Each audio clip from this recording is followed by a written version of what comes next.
बेवहाय जेबो गोनो गोथो गैया गोबां भट लानानै जि एनडिए नि बिजाथि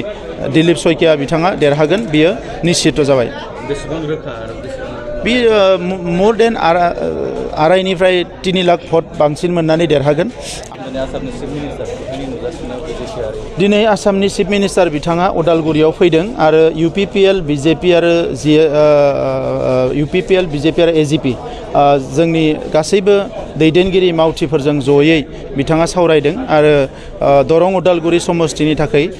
जोंनि बिजाथि दिलीप सयकिया बिथांखौ देरहाहोनांगौनि थाखाय दिनै बे सावरायनाया जादों आरो बेवहाय बिथाङा बिसायख'थियाव बोरै खामानि मावनांगौ बिनि सायाव मोजां मोनसे जोंनो माने माखासे बाथ्राफोरखौ बुंलांदों आरो अलरेडि जोंनि वार्कारफोरा मावथिफ्रा रेडि जाखाबाय नैबे बिसायख'थिनि थाखाय बेवहाय जेबो गोनो गोथो गैया गोबां भट लानानै जि एनडिए नि बिजाथि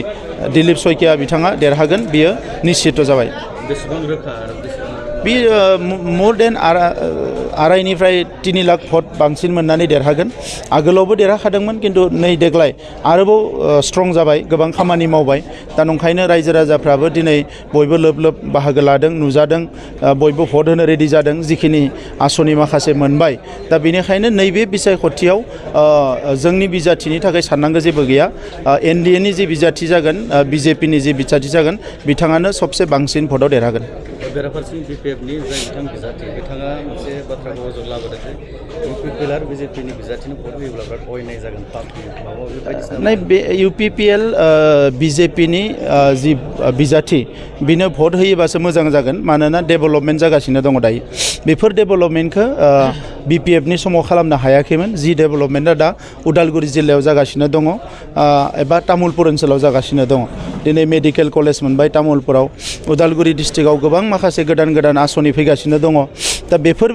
आसनिफोरखौ दिनै बै समावसो मोननो हादों ओंखायनो बेबायदि जेबो गैया बिथांमोना ओरैनो नङै खोथाफोरखौ बुंनानै फोसावलाबायो बेजों जेबो गैया आरो दुर्गा दास बर'नो जे सोरबा भट होगोन बेखौ जोंहा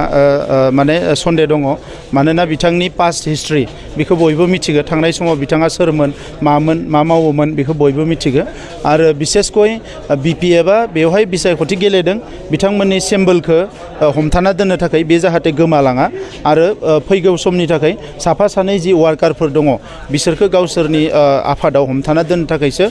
इलेक्सन गेलेदों बिनि बादै जेबो नङा। बेसेबां गनायथाव बे बाथ्राया जे पापि बुंनाय मा होनदों पापि होननानै बुंनाय सासे बिजाथिया गुबुन सासे बिजाथिखौ पापि सोरखौ होनदों दिलीप सयकिया बिथांखौ बेथ' मोजां बाथ्रा नङा बे पापि बायदिसिना होननायफ्रा मोजां नङा